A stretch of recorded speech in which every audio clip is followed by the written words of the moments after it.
अंतिम मतदार यादीत नवमतदारांच्या टक्केवारीत लक्षणीय वाढ झाल्याचं राज्याचे मुख्य निवडणूक अधिकारी श्रीकांत देशपांडे यांनी सांगितलं. अंतिम मतदार यादी प्रकाशनाच्या निमित्तानं आयोजित पत्रकार परिषदेत ते आज बोलत होते. मतदार याद्यांच्या अद्ययावतीकरणासाठी 27 ऑक्टोबर 2023 पासून आजपर्यंत विशेष संक्षिप्त पुनरीक्षण कार्यक्रम तसंच घरोघरी सर्वेक्षणाची मोहीम राबवण्यात आली. त्यातून राज्यातल्या अंतिम मतदार यादीतील एकूण मतदारांची संख्या 9,12,44,679 इतकी झाली आहे.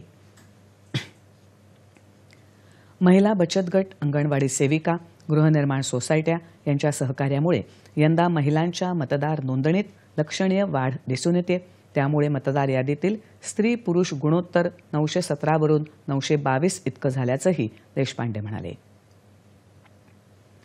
याआधी देशपांडे यांनी राजकीय पक्षांसमवेत बैठक घेतली.